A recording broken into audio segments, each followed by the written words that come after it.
Salut tout le monde, j'espère que vous allez bien. Bienvenue dans le programme 30 jours pour devenir développeur front-end. Nous sommes toujours à la deuxième semaine consacrée à l'apprentissage à partir des zéros de JavaScript. Dans cette vidéo, nous allons apprendre avec des exercices corrigés tout ce que nous avons fait sur JavaScript depuis le début. Nous allons d'abord commencer par le premier exercice qui nous demande d'écrire un programme qui va demander à l'utilisateur de saisir ces informations, telles que son prénom, son nom, ainsi que son âge. Puis le programme saluera l'utilisateur en fournissant ces informations. Alors, pour cela, nous allons au niveau de notre éditeur de texte pour commencer le programme. À tout de suite. Alors, nous allons commencer par démarrer notre premier projet. Alors, il faut savoir que dans ce projet, nous allons écrire tous les exercices que nous allons faire. Donc ici, nous allons créer un nouveau dossier que nous allons nommer exercice JS comme JavaScript. Et là, on va ouvrir notre éditeur. Une fois que nous ouvrons notre éditeur, nous allons prendre le dossier et nous mettons dedans, comme ce que nous avons l'habitude de faire. Donc, voici notre exercice JS qui est là. Donc, dans ça, au fait, nous allons créer un premier fichier qui sera le HTML. Donc, on met ici index.html. Donc, dans le index.html, on met notre premier programme. Donc, ici, je vais mettre ici exercice JavaScript. Ça, c'est le titre du dossier. Alors, bon, on va utiliser un H1 qui va mettre, par exemple, on va mettre ici apprendre, on va comprendre JavaScript avec des exos.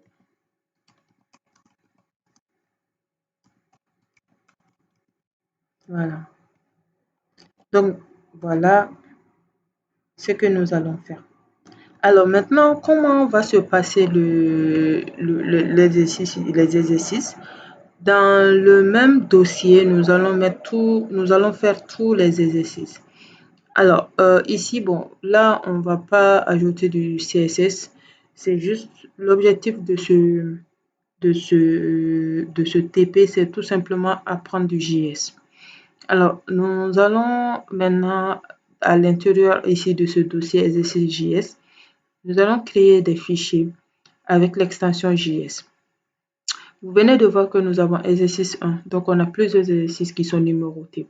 Donc, ce que nous allons faire, on va créer un nouveau fichier et on va appeler exercice avec le numéro de l'exercice .js. Donc, si c'est l'exercice 2 que nous allons mettre, la même chose, ainsi de suite. Alors, il faut savoir que tous les exos sont indépendants, en fait. Essayez de faire ça comme ça pour que plus tard, lorsque vous allez décider de revenir et regarder ou bien de revenir vous réexercer, que ce soit plus facile pour vous de vous retrouver. Alors, maintenant, nous allons commencer d'abord, avant de mettre des codes ici, on a vu qu'il existe 3 manières d'écrire du JS dans du HTML. Soit on le met dans le head, ou bien on met les codes dans le head, on met les codes dans le body, ou bien on crée un fichier externe. Donc, c'est le fichier externe que nous venons de créer. Mais le problème, c'est quoi? C'est que lorsque nous créons le fichier externe et qu'on ne vient pas appeler le fichier externe ici, ça ne va pas le faire. Et on appelle avec la balise script. Et lorsque nous mettons un script, on met la source et maintenant on met le nom de notre script. Le nom de notre script ici, c'est exercice1.js. Et voilà. Donc maintenant, le HTML a bel et bien vu le JS, donc le navigateur fera le travail. Donc ce que je vais faire ici, je vais faire clic droit, Open with Live Server, pour qu'au moins que ça puisse venir ici comme ça. Et voilà. Donc là, je vais faire clic droit parce qu'au fait, Tout ce que nous allons utiliser ici pour l'affichage, ce n'est pas le document que nous allons prendre, mais c'est plutôt la console.log que nous allons utiliser. Mais si vous voulez, vous pouvez utiliser également le document.write, il n'y a pas de souci. Ou bien même le alert si ça vous plaît. Pas de problème. OK? Voilà. Donc, je mets ça comme ça. Alors, je reviens aussi au niveau du JS. Alors, c'est quoi l'exercice? L'exercice nous demande d'écrire un programme qui va demander à l'utilisateur d'entrer ses informations. Donc, on va donner la main à l'utilisateur. Donc, je vais déclarer mes variables. Donc, je peux mettre par exemple prénom égal à. Donc, là, ce serait tout simplement du prompt. Et je vais demander à l'utilisateur d'entrer votre prénom, entrer son prénom.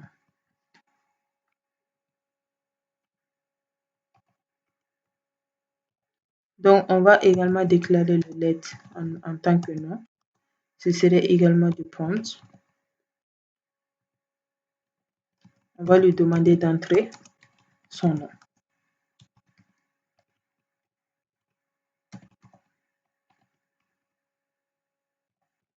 Et ici, on vient demander à l'utilisateur d'entrer son âge. Ce serait également un prompt. Entrez votre âge.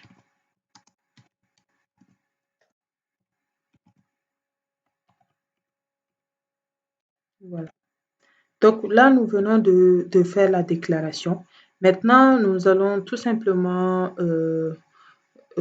prendre les informations et les afficher. On a le console.log.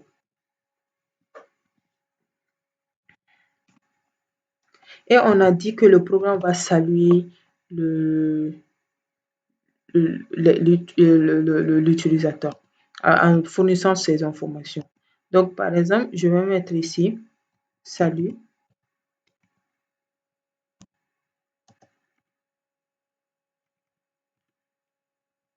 Voilà, salut. Et je vais prendre le prénom de l'utilisateur ainsi que son nom.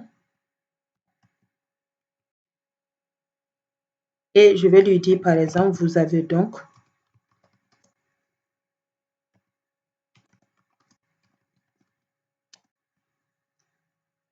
et je vais lui dire donner son âge. Voilà.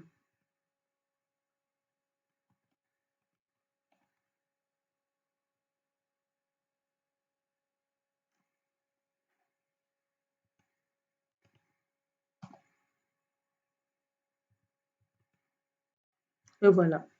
Donc maintenant, je vais essayer d'exécuter ça. On va essayer de voir. Alors, ici, on va essayer de mettre ça d'abord je vais mettre cancel pour le moment. Cancel. Voilà. En fait, pourquoi j'ai mis cancel? Parce que c'est en console. Donc, on doit obligatoirement inspecter notre site pour pouvoir voir la partie console. Donc, moi, je viens ici, console. Voilà. Donc là, je vais actualiser. Donc, ça va me permettre de demander de mettre mon nom et prénom. Par exemple, je mets mon prénom. Je mets mon nom. Je mets par exemple 50. Donc voilà. Salut Néné Silla, vous avez donc 50 ans. Voilà. Donc voici le premier programme qui est là, ici, à ce niveau-là. Donc c'est un programme qui est très très simple. Ce n'est pas du tout compliqué au fait. Voilà. Donc c'est un programme simple que nous avons ici. Voilà.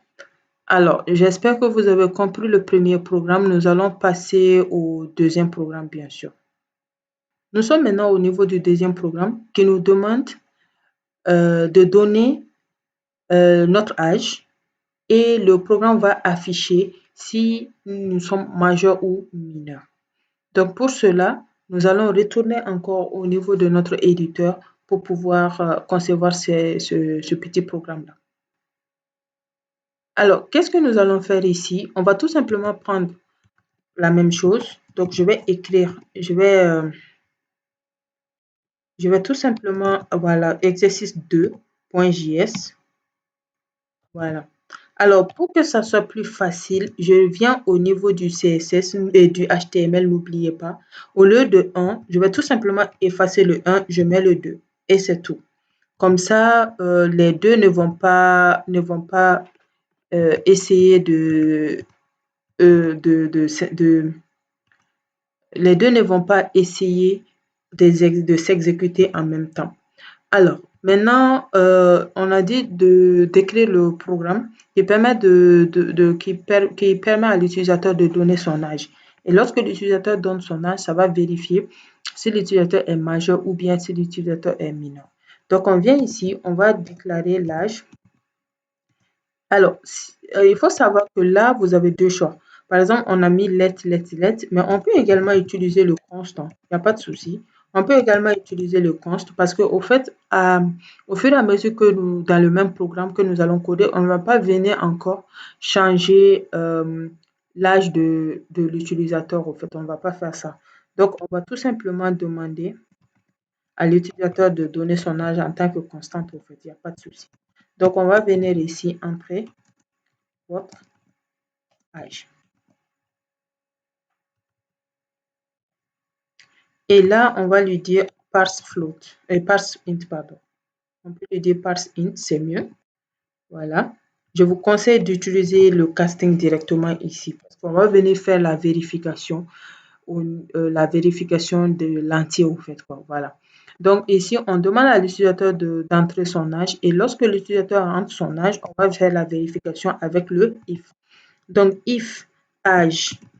Pour nous, chez nous ici, la majorité, c'est, on va dire, supérieur ou égal à 18. Mais je répète encore, vous avez le choix. Si vous voulez, vous pouvez faire 28. Donc, ici, console.log. Et là, je vais mettre ici, vous êtes majeur. Je vais mettre point d'exclamation à la fin. Et là, ce serait else. Console.log, vous êtes mineur.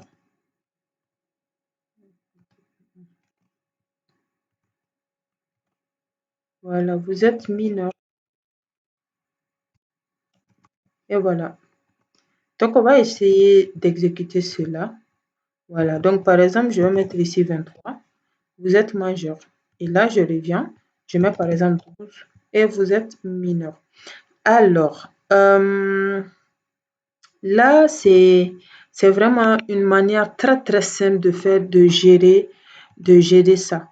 Mais par exemple, si l'utilisateur vient ici et que je viens ici, que je mette par exemple -2, qu'est-ce qui va se passer? On dit -2. On dit vous êtes mineur. Alors, le problème, c'est que est-ce que au niveau de l'âge, est-ce que c'est possible d'avoir des âges comme -2 ou bien des âges peut-être par exemple 125, 150 et ainsi de suite? Sachez que si vous voulez, vous pouvez également gérer ces parties-là. Alors, comment vous pouvez gérer ces parties-là? C'est simple. C'est tout simplement le fait d'utiliser un peu les opérateurs. Voilà. Donc, par exemple, if âge supérieur ou égal à 18 et âge inférieur à, par exemple, 120. Par exemple, lorsque la personne a 120 ans, on n'accepte pas la majorité. La personne peut avoir de 118 jusqu'à 119 au fait. Ou bien on peut dire inférieur ou égal à 120. C'est-à-dire la personne peut avoir 120, mais la personne ne peut pas avoir 121 ans. Voilà. Donc c'est juste une manière de vous dire que on peut également gérer ces parties-là au fait, quoi.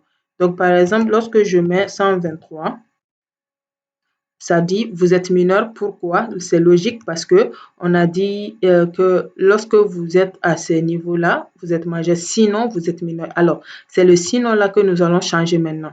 Donc, on va dire sinon si, c'est-à-dire, voilà, sinon si, c'est-à-dire au cas où l'utilisateur a son âge qui est inférieur ou égal à 0. Non, non, oui. On peut dire ici est supérieur, pardon, ou égal à 0 et, et est supérieur ou égal à 0. On peut lui dire, bon, vous pouvez même s'arrêter là, vous êtes mineur. Sinon, donc on peut mettre ici else. Voilà, donc maintenant, cette fois-ci, on utilise le sinon. On va mettre le même console. On va mettre le même console. On va mettre ses âges. Ces âges ne sont pas appropriés.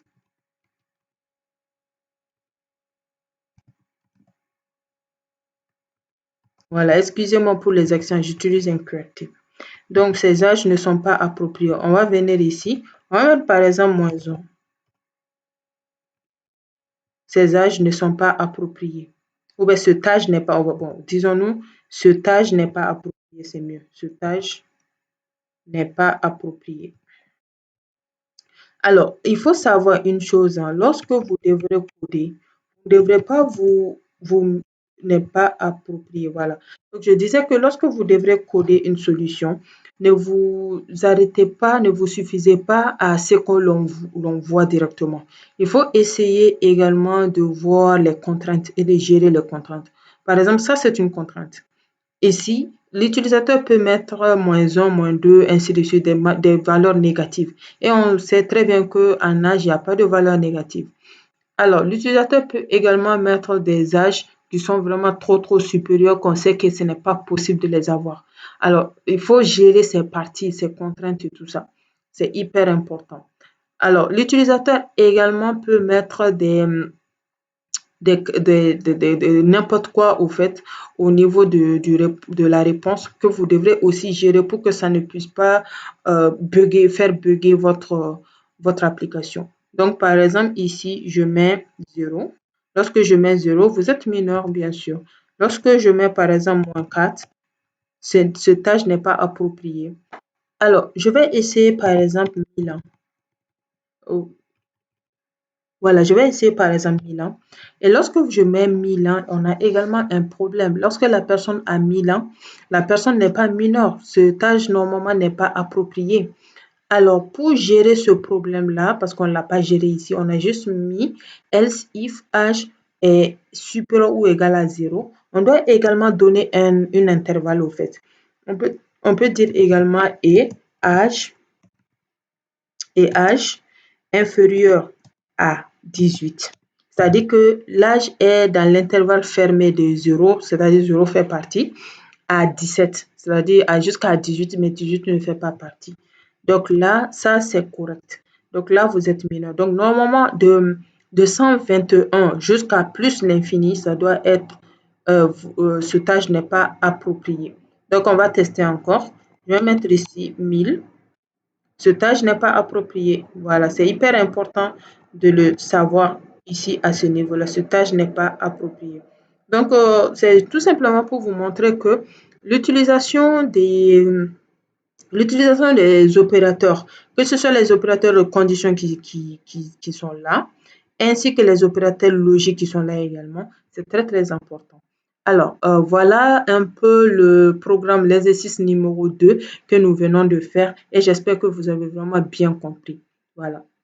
En exercice 3, on demande d'écrire un programme qui vérifie si le nombre entré au clavier par l'utilisateur est positif, négatif ou nul. Donc, on va voir ça tout de suite. Nous allons toujours créer notre fichier et ce serait exercice 3.js. Alors, n'oubliez pas une chose très importante, c'est ici. Si vous voulez que votre fichier puisse s'exécuter, il faut obligatoirement que ce soit ici au niveau du HTML. Donc, moi, je vais mettre ici dans le script ici. Alors, je vais fermer ça également. Alors, maintenant, on va demander à l'utilisateur de donner son nombre. Et lorsqu'il va donner le nombre, on va on va vérifier le nombre. Donc maintenant, cette fois-ci, ce serait du, on va dire ici NBR E égale à, on va dire ici parse float. Cette fois-ci, on va permettre à l'utilisateur également de donner du float, du réel.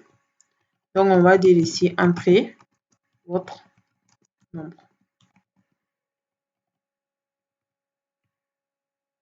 Donc, il va entrer le nombre. Et maintenant, on va vérifier. Alors, comment on vérifie? On va vérifier si le nombre est positif, négatif ou nul. Donc là, on vérifie avec un if, bien sûr. Donc, au cas où le nombre serait positif, c'est que le nombre doit être supérieur à 0. Donc, si le nombre est supérieur à 0, ça veut dire tout simplement que le nombre est positif.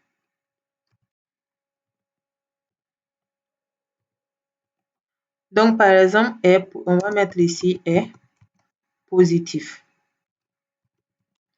Pourquoi j'ai mis est positif? Parce que je veux que le programme puisse récupérer le chiffre au fait que vous aurez donné au clavier. C'est plus joli, on va dire. Donc, on va mettre ici else if. Au cas où le nombre est égal à 0, ça veut dire tout simplement que ici, on va mettre copier ici et on va coller. Donc, le nombre est nul. Voilà. Alors, la dernière partie, c'est else et est négatif. Voilà. Et c'est tout. Donc, maintenant, on va essayer de vérifier ce que ça va nous donner. Donc, on va donner notre nombre. On va donner 23. Et on dit 23 est positif. Là, on va donner 0. 0 est nul.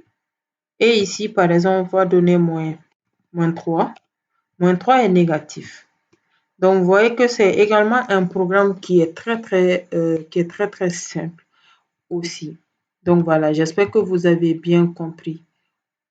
Nous commençons actuellement à arriver dans des parties de calcul. Alors, sachez que la programmation, ce n'est pas les maths. Donc, ce programme va nous demander d'écrire, de permettre à l'utilisateur de donner un nombre, puis le programme va afficher la racine carrée de ce nombre. Alors, sachez que les langages de programmation sont conçus pour faire, on va dire, pour créer à peu près tout, même des programmes mathématiques et tout ça, même si la programmation, c'est pas les maths.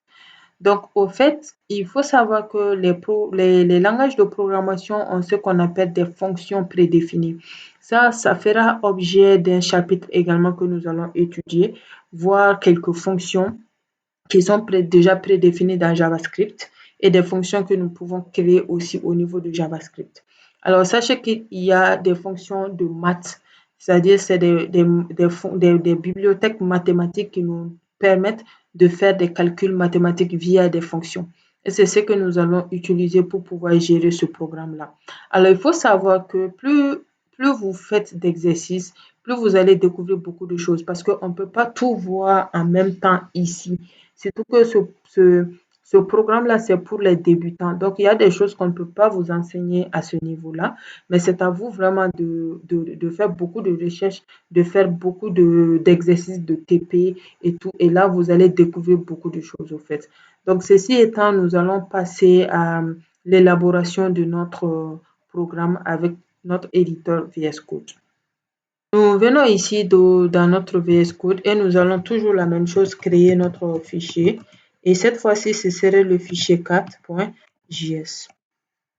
Alors, toujours, on vient ici au niveau du HTML et nous allons modifier ça à 4. Donc là, le programme demande de permettre à l'utilisateur d'écrire. Donc, on va l'appeler par exemple const et on a ici nombre. On va demander à l'utilisateur, donc on peut mettre ici parse int si on veut, il n'y a pas de souci. Je veux qu'on jongle un peu quoi en fait. Souvent parse int, souvent parse float, souvent let, souvent float. Si vous voulez même, vous pouvez utiliser le var, même si je ne conseille pas ça trop. Donc, on va mettre ici entrée votre entier.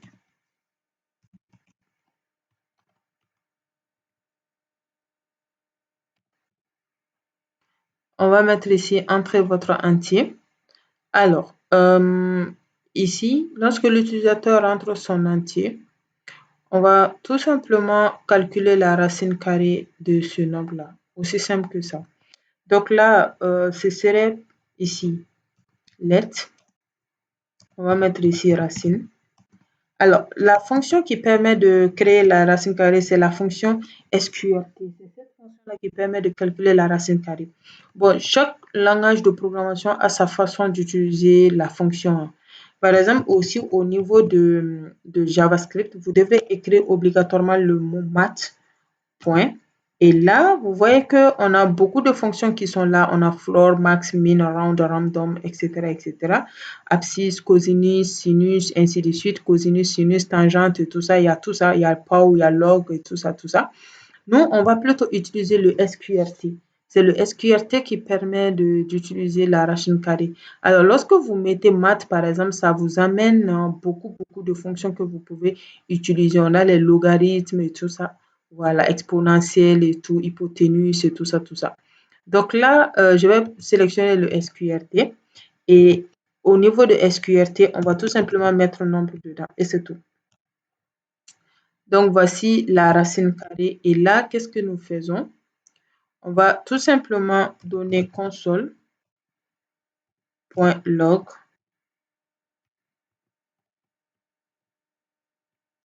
On va mettre par exemple la racine carrée de la racine carrée de. On va mettre ici nombre.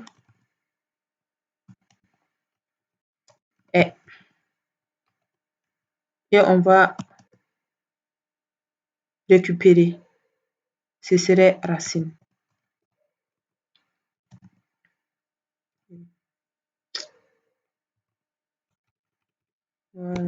Voilà, ce serait racine. Et là, essayons d'abord d'exécuter cela pour voir ce qui va se passer. Donc, on me demande de mettre mon nom. Donc, je mets 25. Non, c'est pas ça. Donc, je vais mettre ici 25. Et voilà, la racine carrée de 25 est 5. Mais par exemple, ici, je vais essayer de mettre 9, moins 9. La racine carrée de moins 9 est NaN. NaN, ça veut dire tout simplement qu'il y a une erreur, au fait, pas syntaxique, mais il y a une erreur de mathématiques, au fait. Voilà. Ça veut dire quoi? Ça veut dire que vous savez déjà que la racine carrée d'un nombre négatif n'existe pas dans R. Très bien. Donc, on doit tout simplement lui dire qu'au cas où l'utilisateur aura donné un nombre négatif, ne fait pas le calcul parce que ce n'est pas possible dans R. Renvoie à l'utilisateur automatiquement une phrase, on va dire, un message d'erreur au fait. Voilà, donc pour cela, on a obligatoirement besoin des conditions. Je ne sais pas si vous vous rappelez, pour ceux qui n'ont pas suivi encore mon cours sur les entrées-sorties, les structures de contrôle, allez-y sur ma vidéo précédente, s'il vous plaît, pour pouvoir vraiment comprendre ce que nous sommes en train de faire ici comme ça. Alors, sachez que je vous ai déjà parlé de l'importance des conditions. Et je vous ai dit que c'est les conditions qui permettent de donner des directives à votre code, de permettre à vos instructions, en fait, de dire il faut accepter ça, il ne faut pas accepter ça. Au cas où l'utilisateur aura mis ça, renvoie-lui ça, sinon, ainsi de suite. Ce sont vraiment les conditions et vous pouvez remarquer ici.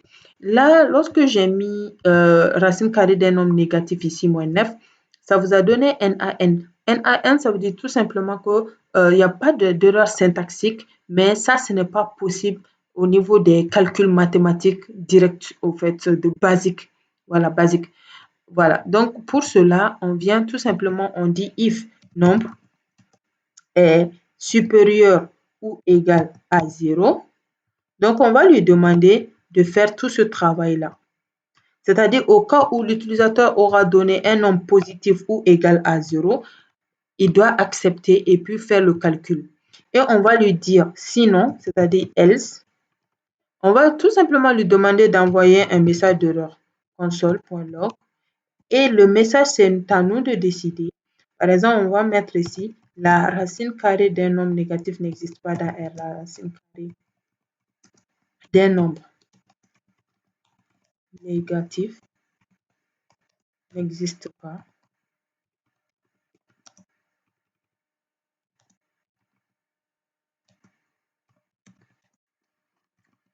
Pas dans les nombres relationnels.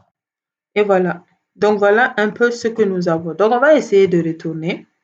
Je vais mettre ici toujours moins 9. La racine carrée d'un nombre négatif n'existe pas dans R. Et là, je vais mettre 9. Et directement, ça met la racine carrée de 9 est 3. Donc, j'espère que vous avez compris cette partie-là ici au niveau de la racine carrée. Ce qui est important, c'est surtout de connaître les fonctions. Au fur et à mesure que nous allons avancer, nous allons vraiment étudier les fonctions et nous allons créer on va faire beaucoup d'exercices qui vont vous permettre de comprendre dans les différentes l'utilisation de la logique avec les structures de contrôle et également de découvrir d'autres choses que nous n'allons pas forcément avoir le temps d'aborder ensemble au fait. Voilà. Nous arrivons maintenant à notre 5e exercice qui nous demande de permettre à l'utilisateur de donner un nombre. Et lorsque l'utilisateur donne ce nombre-là, le programme va élever ce nombre-là à la puissance que l'utilisateur également aura fournie. En gros, on va permettre à l'utilisateur de donner par exemple 2.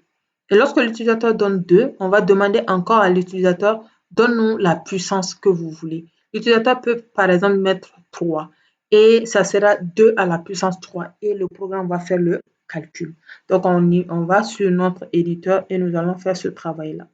Nous allons encore créer un autre fichier, donc ce sera exercice 5.js. Alors, dans notre 5e exercice, comme je vous l'ai dit, n'oubliez pas, venez toujours au niveau du HTML pour faire le travail et on enregistre. Alors, au niveau de l'exercice 5, comme je l'ai dit, on va demander à l'utilisateur de rentrer d'abord un nombre et après de rentrer la puissance de ce nombre. Donc, ce serait quoi? Ce serait par exemple let, on va dire nombre égale à parseInt, prompt, entrez votre nombre.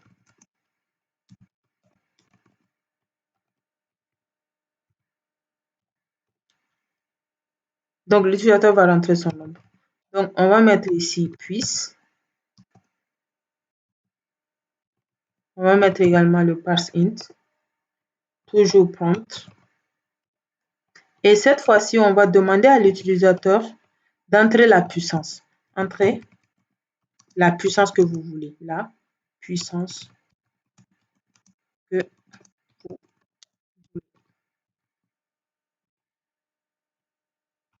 Donc, l'utilisateur va rentrer la puissance qu'il veut. Et lorsque l'utilisateur fait ça, on va tout simplement faire le calcul. Donc, on va déclarer notre variable qui sera puissance et qui va prendre le calcul. Alors, qu'est-ce que nous avons dit?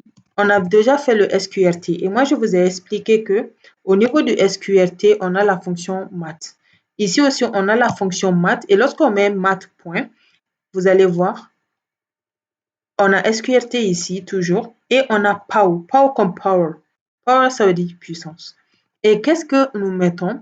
C'est le power qui va prendre en paramètre x et y. Le x, c'est le nombre que nous voulons, qui est le NBRE, virgule, et le y, c'est la puissance à laquelle vous voulez élever ce nombre-là. Donc, chez nous, ici, c'est le puisse. Très bien. Donc, j'espère que vous avez compris. C'est-à-dire que là, nous avons la fonction power. Alors, la fonction power a ce qu'on appelle des paramètres. Bon, là, vous pouvez ne pas bien comprendre parce qu'on n'a pas encore fait le chapitre sur les fonctions, mais mettez-vous en tête que le power a deux composants. On a le premier composant qu'on appelle X par défaut et le deuxième composant qu'on appelle le Y. Alors, le premier composant qui est le X, c'est le nombre qui sera élevé par le deuxième, à la puissance du deuxième composant en question. Très bien. Donc là, on va tout simplement afficher le résultat que ça va donner. Pour log, en parenthèse. On va par exemple dire nombre virgule élevé à la puissance élevée à la puissance et on va dire puisse, on va dire est. Très bien. Voilà. Très bien. Et là, on va récupérer la puissance. Et voilà. Donc, on vient de récupérer la puissance. Donc, ça, on va venir exécuter.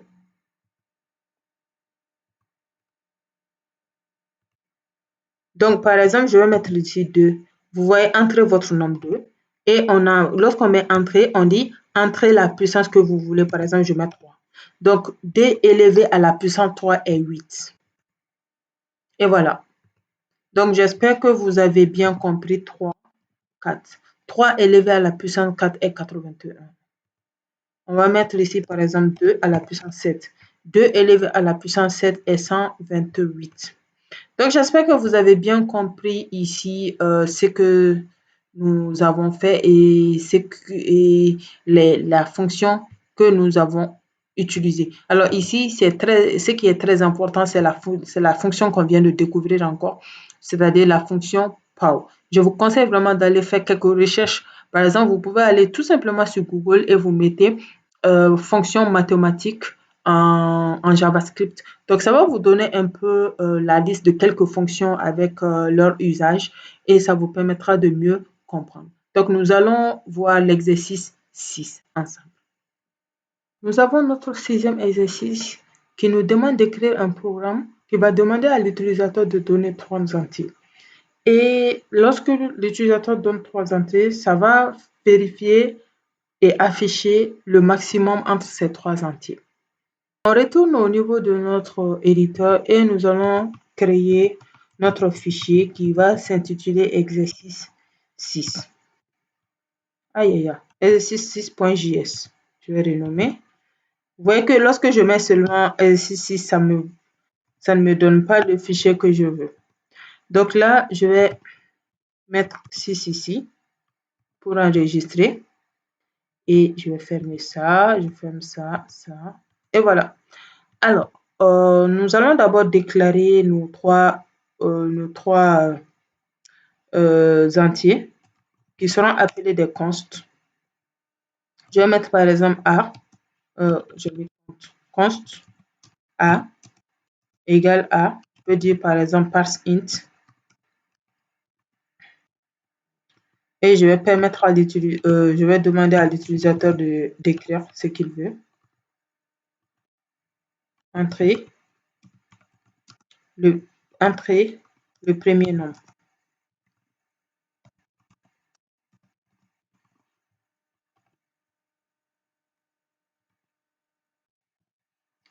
Et c'est la même chose const B, const C. Ce que je vais faire, je vais tout simplement copier. Je vais venir coller. Et au lieu que ça soit const B, ce serait const B. Et ici, ce sera const C. Et là, le deuxième nombre.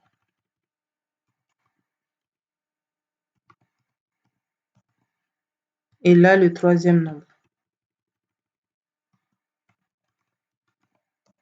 Voilà. Et après, nous allons faire directement la vérification. Aussi simple. On va dire ici, si A est supérieur à B, A doit être à la fois supérieur à B et A doit être également supérieur à C. Alors, si c'est le cas, c'est A le maximum. Donc, console.log. On a ici A est le maximum.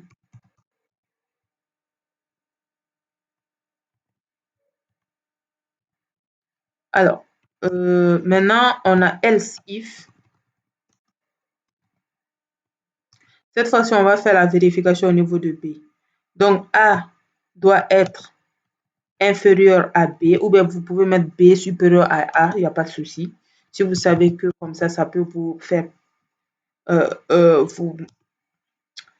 vous perdre un peu la notion. Donc, B doit être également supérieur à C.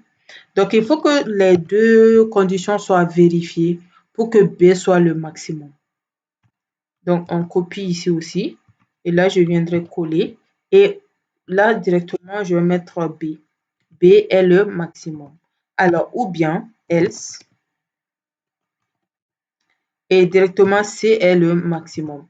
Donc, au cas où ces deux conditions ne sont pas vérifiées, c'est la troisième condition directement qui vient. Donc, on enregistre. Et là, je vais vérifier. Voilà. Donc, là, je vais vérifier. Je vais mettre 2, 4, 5. Et 5 est le maximum. Par exemple, ici, je vais mettre 0. Je vais mettre moins 9. Et je vais mettre moins 5. Et c'est 0 le maximum. Alors, il faut savoir que ce soit le maximum ou le minimum, c'est la même chose. Il faut juste changer ces parties-là seulement, c'est tout. Par exemple, si c'est le minimum que vous devez chercher, ce serait A inférieur à B et A inférieur à C. Donc, A est le minimum. A supérieur à B et B inférieur à C, donc B est le minimum. Sinon, C est le minimum. C'est la même chose au fait, quoi. Il faut juste changer les opérateurs, la place des opérateurs, c'est tout. Donc, voilà un peu ce que nous pouvons dire à ce niveau-là. On en met 1 et 5 est le maximum. Et voilà pour l'exercice 6, le fait de chercher le minimum. Voilà. Nous sommes maintenant au septième exercice qui nous demande de permettre à l'utilisateur de donner un nom, un entier. Et le programme va vérifier si cet entier est pair ou impair. Donc, nous allons voir ça tout de suite dans notre éditeur.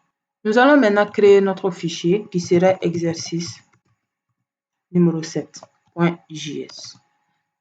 Alors, n'oubliez pas, on vient tout simplement ici encore et on va venir mettre 7 là également. Donc là, voilà, je reviens ici. Alors, on va permettre à l'utilisateur de donner son nombre. Donc, on va tout simplement prendre ici nombre. On va lui dire le parse int. On va mettre ici le prompt. Et à l'intérieur, on va dire à l'utilisateur entrer votre entier.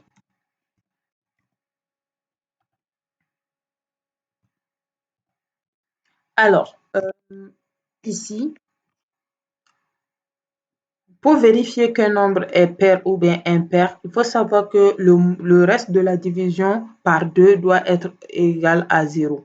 C'est-à-dire que lorsque vous prenez un nombre et que vous divisez ce nombre-là par 2, et que le reste de la division est 0, ça veut dire que ce nombre-là est pair.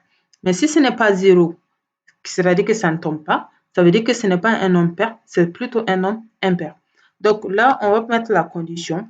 La condition, c'est quoi? C'est que le nombre NB RE modulo 2, c'est-à-dire lorsque vous utilisez le modulo 2 égale à 0.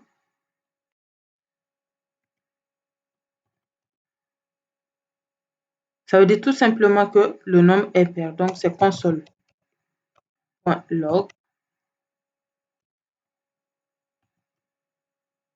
Console.log. Et là, on va dire nombre est pair.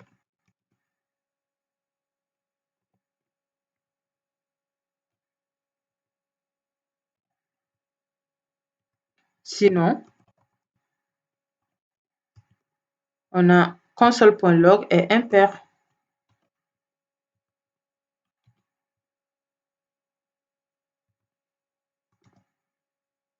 Voilà le programme. Donc, on va tout simplement venir vérifier. On revient ici. Donc, on a ici 23 par exemple. 23 est impair. Ça veut dire que 23 divisé par 2 ne tombe pas, ça ne donne pas 0. Le reste de la division ne donne pas 0. Par exemple, je mets ici 44. 44 est pair parce que lorsqu'on divise 44 par 2, ça donne le reste de la division donne 0. Je mets par exemple 2. 2 est pair. Je mets par exemple 1. 1 est impair. Voilà. Donc là, je mets 116. 116 est pair. Donc, j'espère que vous avez compris. C'est tout simplement cette partie-là qui est très importante que vous devrez connaître. Le modulo, c'est tout simplement le reste de la division. Voilà. Donc, au cas où le reste de la division par 2 du nombre que vous aurez rentré au clavier donne 0, ça veut dire que le nombre, le nombre là est pair. Sinon, le nombre là est impair. Donc, voilà pour l'exercice 7. L'exercice 8 nous demande d'écrire un programme qui permet de calculer la factorielle d'un entier entré au clavier par l'utilisateur. Ce que nous allons voir tout de suite. Nous allons maintenant créer un autre fichier que nous allons appeler exercice 8.js. Alors, on revient ici et ce serait exercice 8. Alors, on vient, nous allons déclarer notre variable. Donc, on va dire juste nombre égal à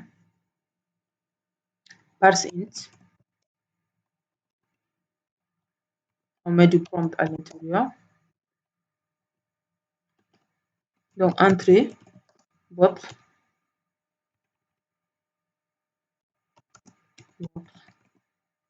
entier.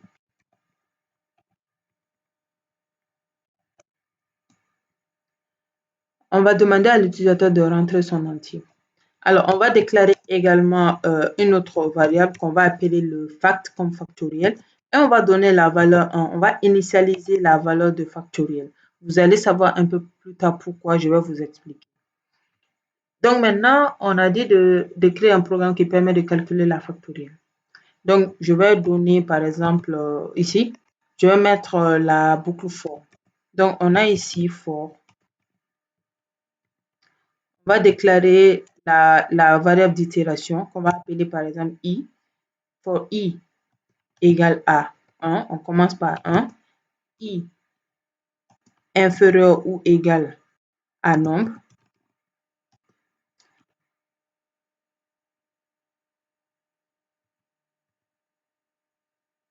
Attendez. Voilà, for i égale à 1, i inférieur ou égal à nombre. Et on a i++. On va incrémenter le i. Et là, maintenant, nous allons faire les calculs. Donc, factoriel égale à factoriel multiplié par i. Alors, qu'est-ce qu'on peut dire au niveau des calculs de factoriel? Le calcul de factoriel, par exemple, si je mets 5 factoriel, qu'est-ce que ça va faire? Ça va démarrer de 1 jusqu'au nombre que je suis en train d'utiliser et ça va faire la multiplication au fait, en incrémentant. En incrémentant, ça veut dire quoi? Ça veut dire tout simplement en ajoutant 1. Si par exemple, moi je dis factoriel de 5, si je mets comme ça et que je vais calculer le factoriel de 5, qu'est-ce qui va se passer? Il va se passer que ça va me donner 1 multiplié par 2, multiplié par 3, multiplié par 4, multiplié par 5. Donc, c'est ça la formule de la factorielle. Il faut connaître la formule de ce que vous devrez faire. Alors, qu'est-ce qui va se passer également ici? Sachez que ça, c'est le nouveau factoriel égal à l'ancien factoriel, c'est-à-dire l'ancien factoriel multiplié par les itérations qui vont changer, qui vont incrémenter. C'est pour cela que nous avons initialisé fact à 1, c'est-à-dire nous avons initialisé l'ancien factoriel à 1. Parce que si vous n'initialisez pas, vous ne donnez pas une valeur de départ à l'ancienne factorielle, tout ce qui viendra essayer de venir, se multiplier à la valeur de l'ancienne factorielle, ça ne va pas le faire parce que l'ancienne factorielle prendra la valeur par défaut nulle qui sera stockée en mémoire de votre ordinateur en tant que variable. Donc, lorsque vous allez, par exemple, donner 0, ça ne va pas non plus le faire. Pourquoi? Parce que tout nombre multiplié par 0 donne 0. Donc, vous allez voir que votre factoriel va tomber à 0. Donc, c'est pour cela qu'on a mis 1. Tout nombre multiplié par 1 donne lui-même, au fait. Donc, c'est pour cela que nous avons initialisé notre factoriel qui est là. Et j'espère que vous avez un peu compris. Sinon, si vous n'avez pas très bien compris, allez-y s'il vous plaît sur Google, faites des recherches sur factoriel, comment calculer la factorielle. Parce que ce sont des calculs qu'on fait dans des classes vraiment un peu primaires. Mais au fur et à mesure qu'on avance, on a tendance à les oublier. Alors que ici, pour pouvoir apprendre vraiment la programmation, il faut passer par tout ça. Au fait, ça va nous permettre de développer notre logique. Donc, c'était un peu ça. Donc, maintenant, nous allons mettre ici console.log. Et là, je vais mettre par exemple, ici,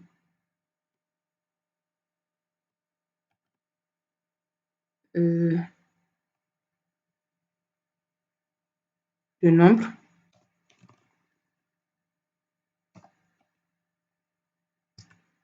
factoriel. Voilà, pour que ça soit plus joli. Et très bien. Et là, on va appeler fact. Et voilà. On va enregistrer ça pour voir ce que ça va nous donner.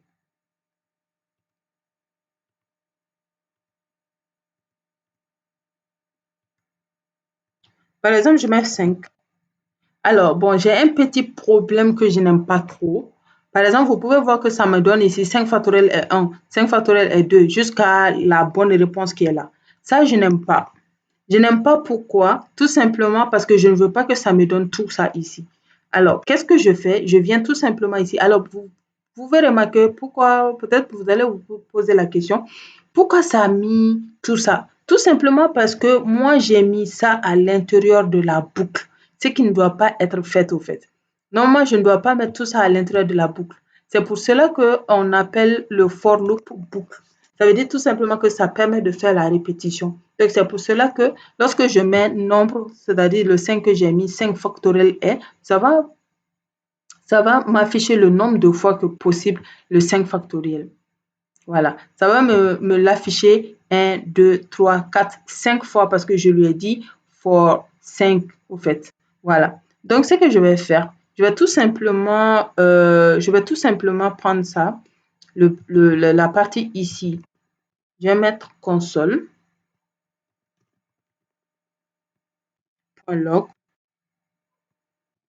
et je vais mettre là, par exemple, cette partie-là. Je vais couper et je vais venir coller ici. On va voir pas à pas ensemble ce que ça va donner. Et je vais tout simplement venir ici. Voilà, et je vais enlever. On va tester. Je mets toujours 5.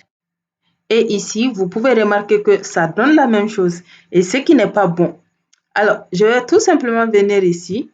Je vais venir couper cette partie. Et là, je sors de la boucle for et je le mets en bas ici. Et là, je viens encore revenir. Ouais, non. 5 factoriel est 120. Mais si, par exemple, j'ai envie que ça soit sur la même ligne comme ça, ici, et là, on vient, voilà.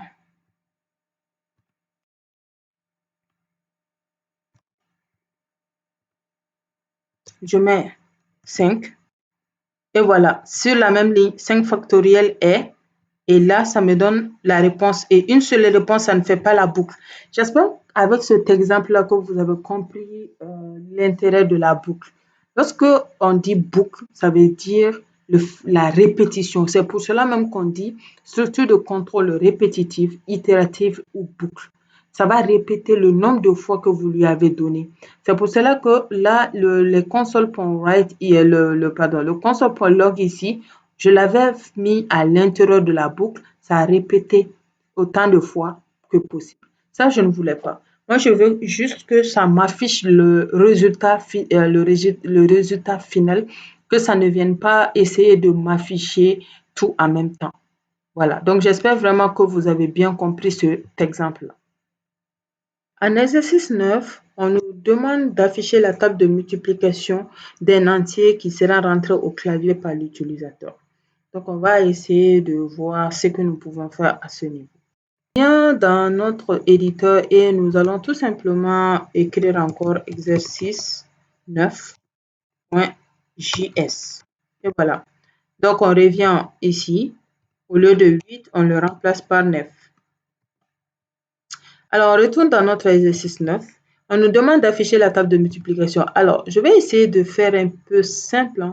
Je vais demander ici à l'utilisateur de rentrer son entier. C'est mieux que de revenir et écrire. Et là également, nous allons essayer d'afficher la table de multiplication ici. Donc, moi, je vais mettre ici netmult, par exemple, qui va prendre la formule que nous allons mettre dedans, en fait. Donc là, ici, on va utiliser toujours le for loop parce qu'on aura besoin d'une répétition. Alors, pourquoi ici, on va décider de prendre le for loop? C'est simple, on connaît le début et on connaît la fin. Par exemple, moi, ma table de multiplication, bien que dans l'exercice, on ne m'a pas défini où commencer, où s'arrêter, moi-même, je sais où je vais commencer, où je vais m'arrêter.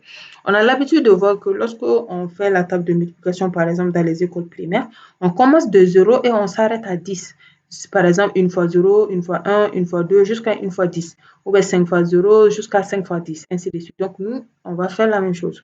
On va commencer à 0 et on va s'arrêter à 10. Bon, je vous conseille, par exemple, chez vous, d'essayer de faire ça après différemment.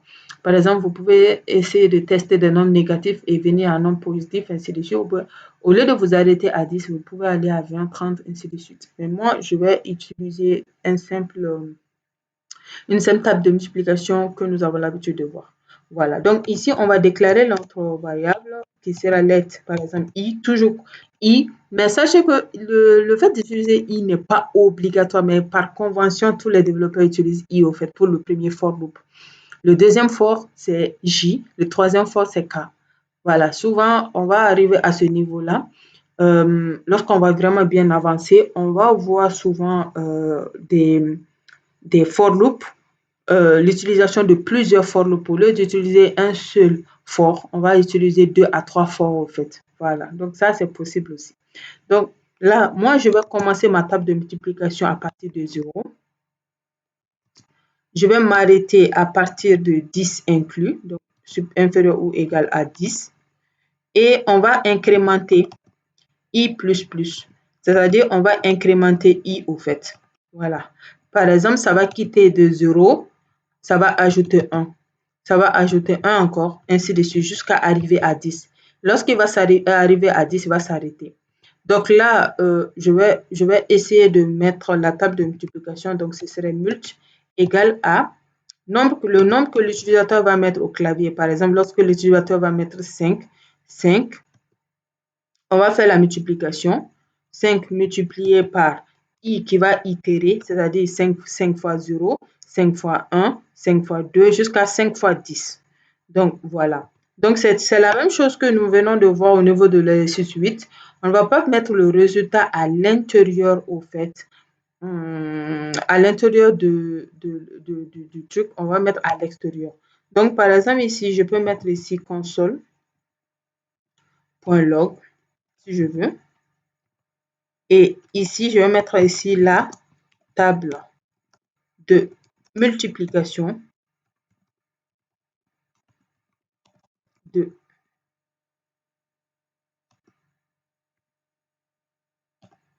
nombre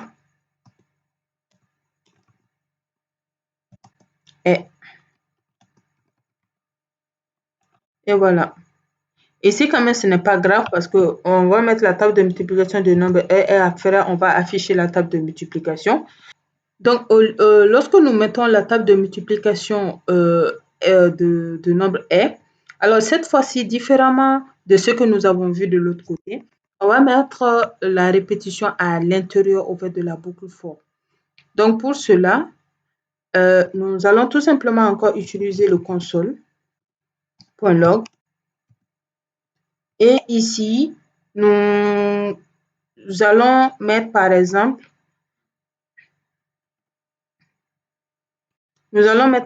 ici nombre. Pour que ça soit plus joli, au fait, fois. Cette fois-ci, je vais utiliser x. Donc, voilà, fois. Et on va mettre i.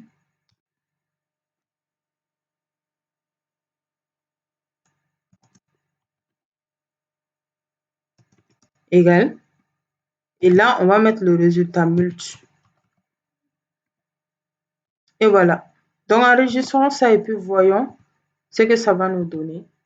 Par exemple, si je mets 5, vous voyez, non? La table de multiplication de 5 est 5 fois 0, 5 fois 1, 5 fois 2, jusqu'à 5 fois 10, 50. Donc, voilà un peu ce que nous avons au niveau de l'exercice sur la table de multiplication.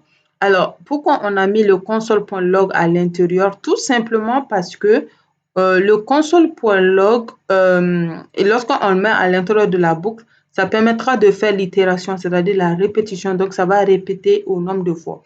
Mais lorsque vous mettez, par exemple, à l'extérieur, par exemple ici, je coupe cette partie et je vais le mettre à l'extérieur.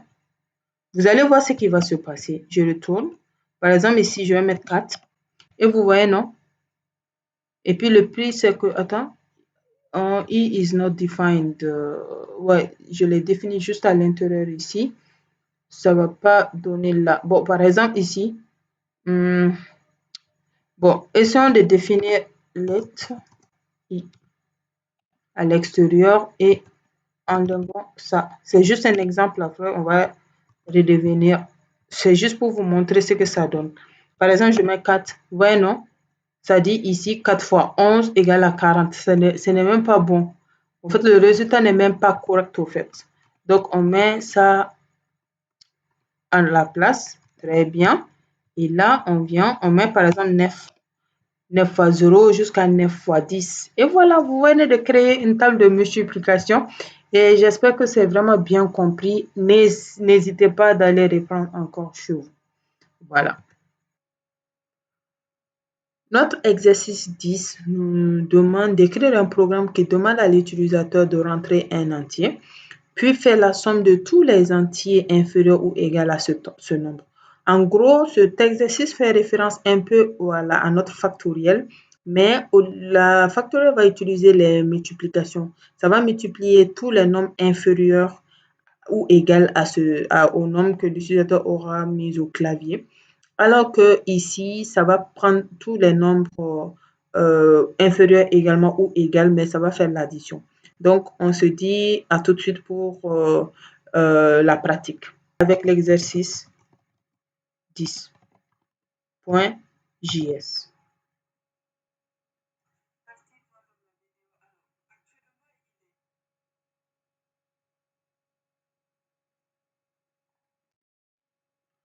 Nous avons notre exercice 10.js et là, on vient tout simplement encore au niveau du HTML et on va en mettre exercice 10 et l'enregistrer. Alors, maintenant, qu'est-ce que nous allons faire? Nous avons notre exercice, ce texte-là. Alors, contrairement à vous, hein, moi, je vais tout simplement copier et je vais venir coller ici, entrer votre nombre. Au lieu de fact, cette fois-ci, je vais mettre somme. Et la somme, ça ne sera pas initialisé à 1, ça sera plutôt initialisé à 0. La différence que cette fois-ci, ce n'est pas la multiplication que nous allons utiliser, mais c'est plutôt l'addition que nous allons utiliser au fait. Donc, le fait que ce soit l'addition que nous allons utiliser, lorsque nous allons mettre 1, ça va directement commencer à 1, 2, 3, ainsi de suite, alors que ça doit commencer à 0. Tout nombre additionné à 0 donne ce même nombre, en fait. Donc, je vais mettre ici 0. Alors, il faut savoir que l'itération ici, ça peut commencer de 1, il n'y a pas de souci, directement. Ou bien si on peut dire que bon, on va commencer à 0. Donc à 0, de 0 à nombre inférieur à 10. Donc, pardon, un nombre inférieur à lui-même, au fait. Donc, ici, au lieu de fact, on va mettre ici la somme. Et là également, on va mettre la somme. Et ici, ce serait somme. Et voilà. Donc, en gros, c'est le même exercice, je vous répète encore, mais qui va juste un peu changer, au fait. Donc là, on va actualiser. Et ici, je vais mettre ici 5. Alors, qu'est-ce qui s'est passé? Il s'est passé que ça a commencé de 0 jusqu'à 5. Donc, ça a donné 15. Donc, 0 plus 1. 1 plus 2, ça fait 3. 3 plus 3, ça fait 6. 6 plus 4, ça fait 10. 10 plus 5, ça fait 15. Et voilà.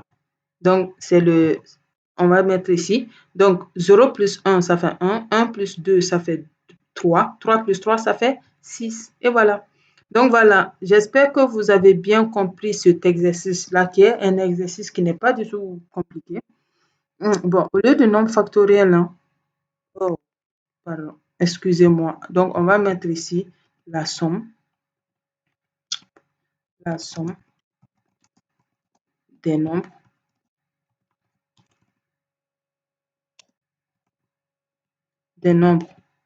inférieurs ou égales à. Voilà. Voilà, un nombre est. Très bien. Donc là, je pense que c'est plus correct, hein. On actualise. Donc, on a ici, voilà. La somme des nombres inférieurs ou égal à 3 est, voilà, 6. Très bien.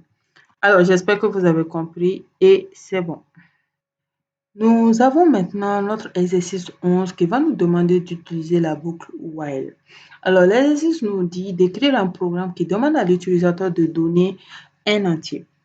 Et lorsque l'utilisateur va donner cet entier-là, le programme va afficher tous les entiers à partir du nombre fourni par l'utilisateur tant qu'il est inférieur à 20. Par exemple, lorsque nous allons poser notre condition à l'intro du while, on va dire le nombre doit être inférieur ou égal à 20. Donc, tant que le nombre est inférieur ou égal à 20, tous les nombres que nous allons donner, ça va afficher les entiers, au fait, la liste de tous les nombres jusqu'à 20. Mais au cas où on aura dépassé 20, ça ne doit rien donner, au fait. Voilà. Donc, on se retrouve dans notre éditeur pour écrire ce programme. C'est notre programme 11 et on vient écrire notre fichier exercice 11.js. Et ici, on vient tout simplement, je vous conseille qu'à chaque fois, la première des choses que vous devrez faire après avoir créé votre fichier, c'est de venir au niveau du HTML pour changer le nom. Sinon, vous allez oublier. Et si vous oubliez et que vous exécutez, vous voyez que ça ne donne pas, vous pouvez paniquer au fait de ne même pas voir que vous avez omis d'écrire le fichier, au fait. D'insérer vous allez oublier que vous avez omis d'insérer le fichier dans du HTML. Ça, c'est pas bon. Voilà.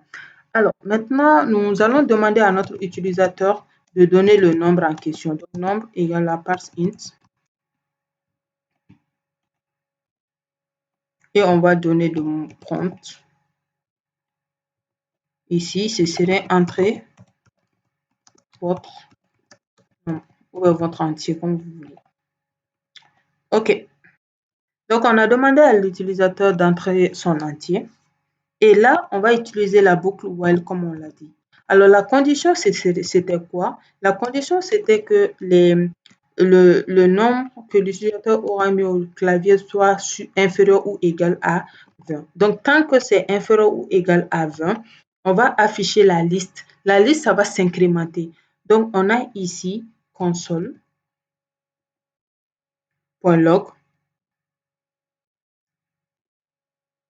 On va afficher le nombre en question. Mais attention, le nombre ne sera pas affiché seulement, mais le nombre va s'incrémenter également. Donc, nombre plus plus. Donc, on va utiliser l'incrémentation. Allons-y, exécuter. Voilà. Donc, par exemple, si je mets 4, donc, vous voyez, non, on a ça va commencer de 4 jusqu'à 20. Ça va commencer à compter de 4 jusqu'à 20. Imaginez que je mette, par exemple, moins 1. Ouais, non? Ça va commencer à compter de moins 1, c'est-à-dire du nombre que vous aurez mis au clavier, voilà. Ça va mettre le nombre que vous avez mis au clavier et ça va s'incrémenter. Et lorsque ça va arriver à 20, ça va directement s'arrêter. C'est ça le boucle while. Donc, par exemple, lorsque je mets ici 21, qu'est-ce qui va se passer? Rien du tout. Pourquoi? Parce que directement, ça va sortir de la boucle. Euh, pour titre de rappel, j'ai fait déjà un cours complet sur les structures de contrôle, les trois grandes familles de structures de contrôle. Les structures, les structures séquentielles ou linéaires, les structures conditionnelles ou alternatives, les structures itératives ou répétitives ou les boucles. Donc, dans ce cours-là, j'ai très bien expliqué le while et même le do while, je les ai expliqués au fait. Donc, n'oubliez pas et n'hésitez pas d'aller voir ce cours-là, le cours précédent. Voilà. Donc, j'espère que vous avez compris cette partie-là. Alors, ce que nous allons essayer de faire, c'est d'utiliser le do while pour voir un peu la différence. Vous avez compris que vous avez remarqué que dès lors que j'ai mis 21, directement, c'est sorti. Regardez, il n'y a rien qui s'est affiché. Voilà. Ça veut dire que c'est vraiment très, très strict. Donc là, je viens ici, je vais mettre plutôt le do while. Donc, on a ici do. On va mettre les consoles ici qui sont là. Et on va mettre ici le while, tant que. On va mettre la condition.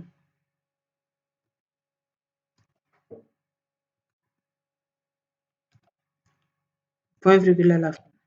Alors, qu'est-ce que nous allons faire ici? On va tout simplement mettre ça en...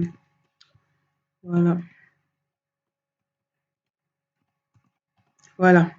Et on va l'exécuter pour voir ce qui va se passer.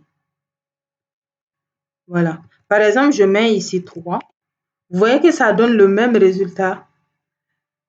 Mais le problème, c'est que ici, au lieu de commencer avec 3, directement dans 3, ça commence directement à 4.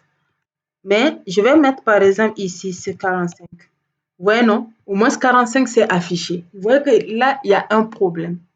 Le problème, c'est quoi? C'est qu'au moins une fois, on va dire, bon, problème, la différence. La différence, c'est quoi? C'est qu'au moins une fois, vous avez eu une exécution.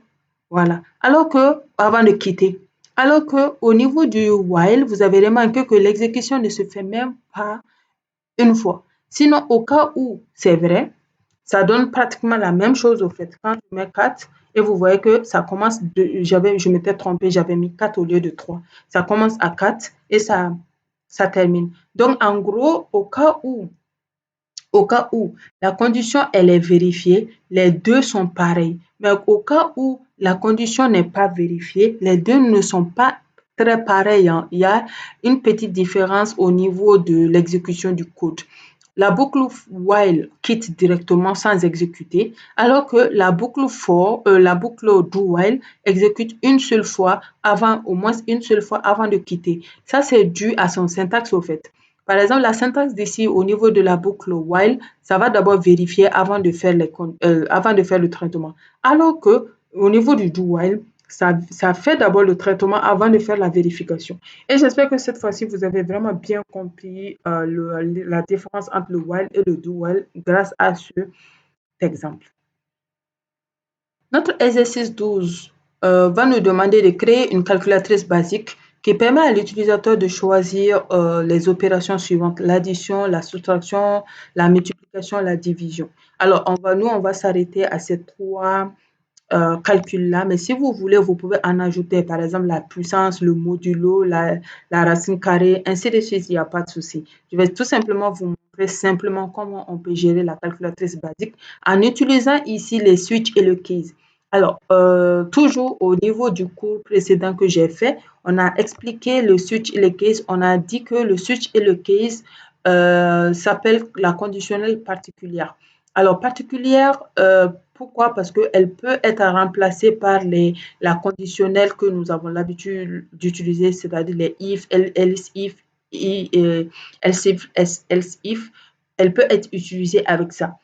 Pour rappel, certains langages de programmation, comme par exemple le Python, ne vont pas gérer les structures switch case. Elle va plutôt utiliser le if, else, if, elif, else, ainsi de suite, pour pouvoir travailler sur le même code au fait, quoi. Voilà, donc allons-y au niveau de notre éditeur pour pouvoir gérer ce problème.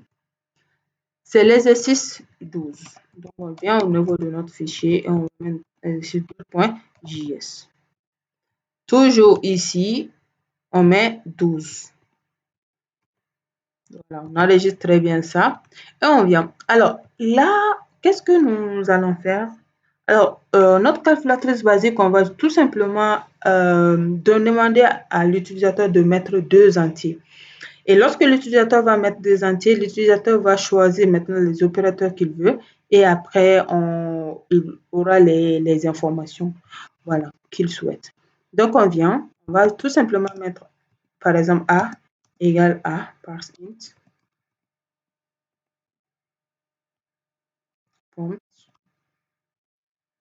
Et ici, entrer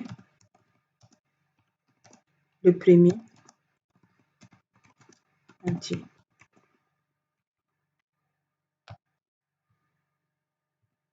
On va copier, hein. On va coller ici. Donc ça, ce serait le B. Entrer le deuxième entier.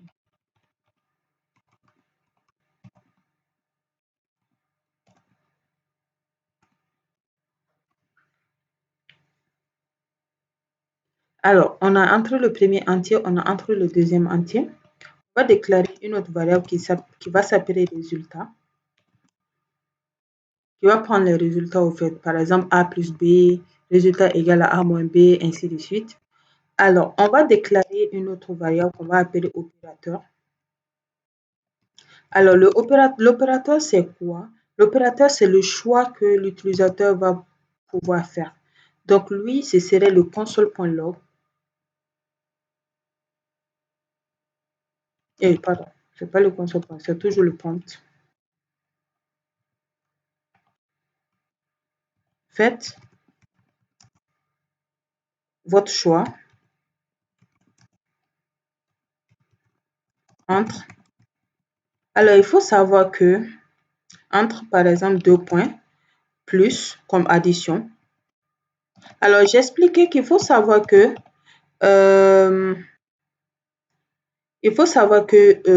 au fait, l'utilisateur. Non, je vais mettre la multiplication x. Je vais mettre x ici comme multiplication. Mais attention, au fait, lorsque je dois faire le calcul, je ne vais pas utiliser x.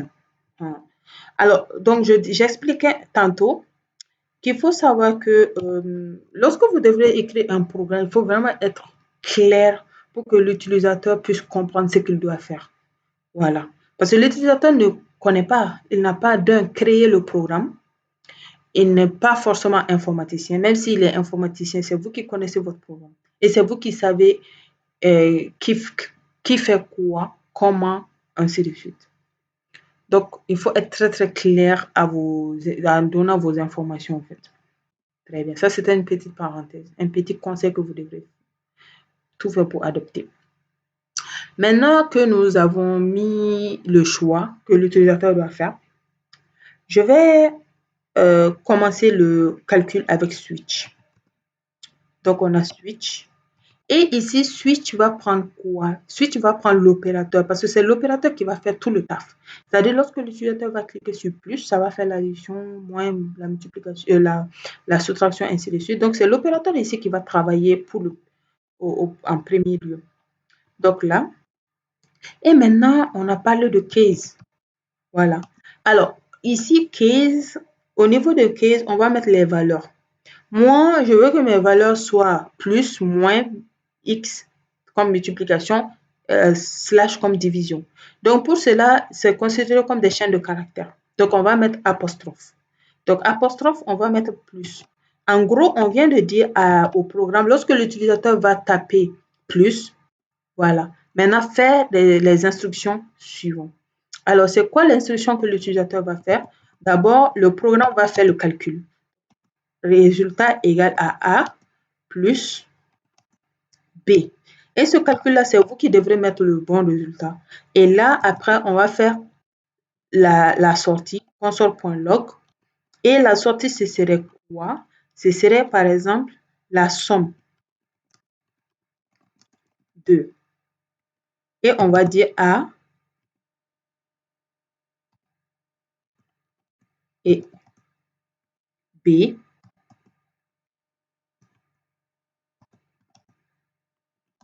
est. Donc là, on va appeler le résultat.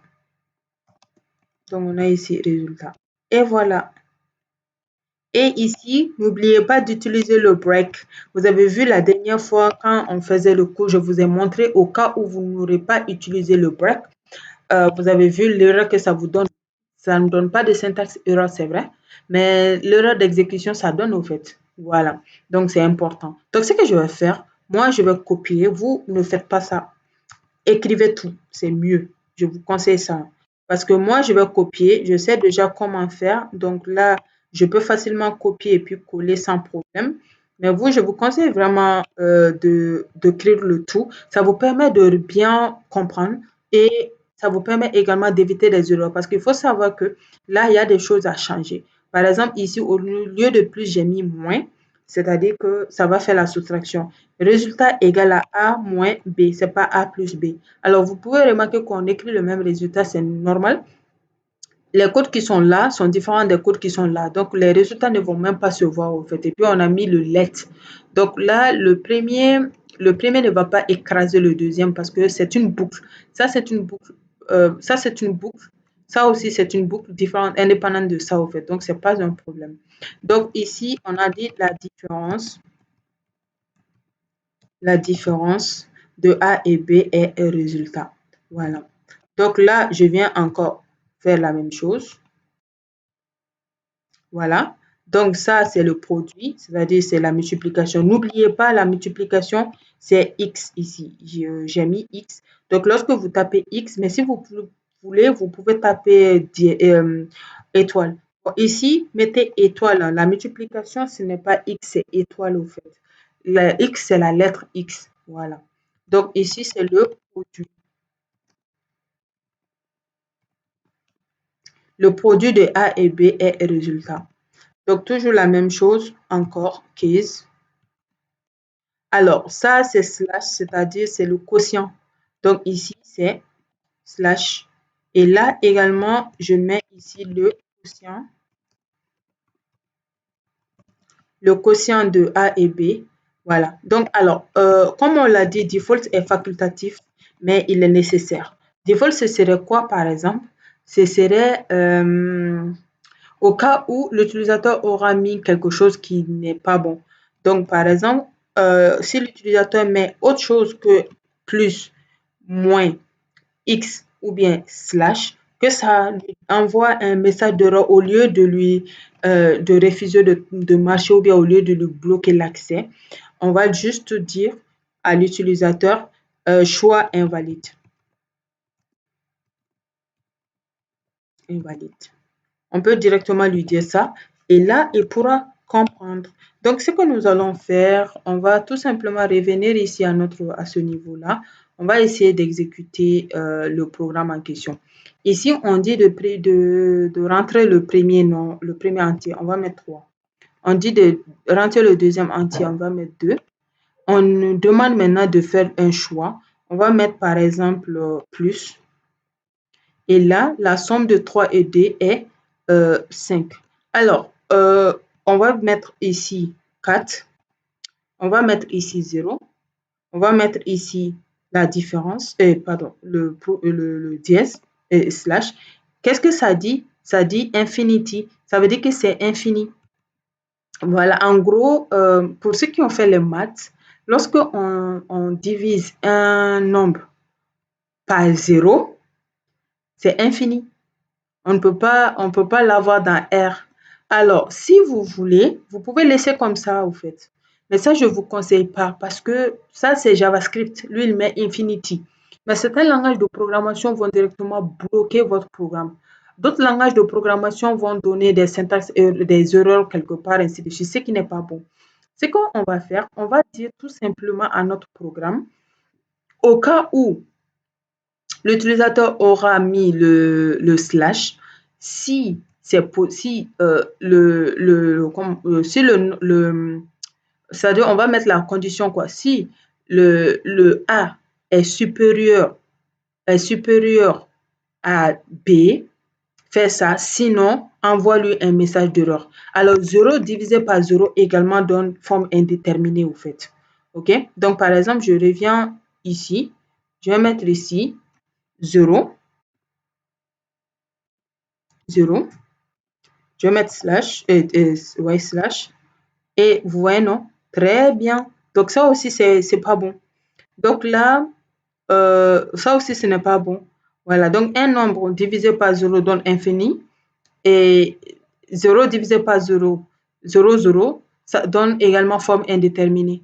Donc là, ça, c'est en maths, quoi. Donc là, on va venir tout simplement ici. On va mettre notre condition if. Donc, if, toujours ça, c'est A. Le A que nous avons ici est supérieur à B. If A doit être supérieur à B, pas supérieur ou égal. Ça doit être vraiment supérieur à B parce que lorsque vous mettez supérieur ou égal, ici, ça peut être 0 divisé par truc. Ou bien, si on veut, on peut mettre supérieur ou égal ici à ce niveau-là. Voilà, donc supérieur ou égal.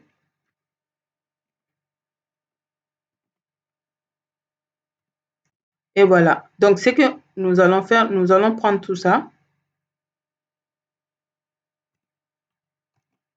et on va le mettre à l'intérieur.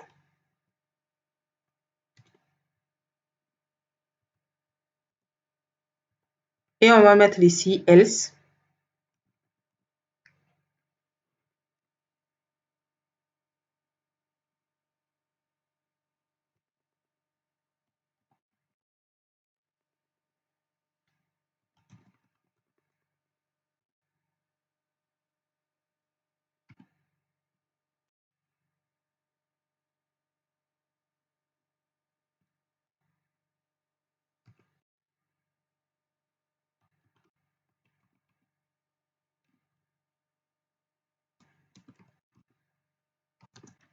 On va mettre entrée.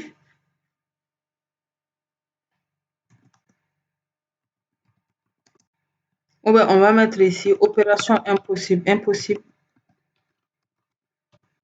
dans R. Voilà. On peut mettre directement impossible dans R. Parce que si on doit avoir forme indéterminée, enlever l'indétermination, ainsi de suite, ça c'est autre chose au fait. Ce sont des codes que vous devrez écrire obligatoirement. Donc là, on va reprendre ici. Voilà. Donc par exemple, si je mets, excusez-moi, comme je vous l'ai dit, mieux vaut qu'on fasse comme ça, c'est mieux. Voilà, donc on revient. Voilà, par exemple, si je prends 0, 0, et là,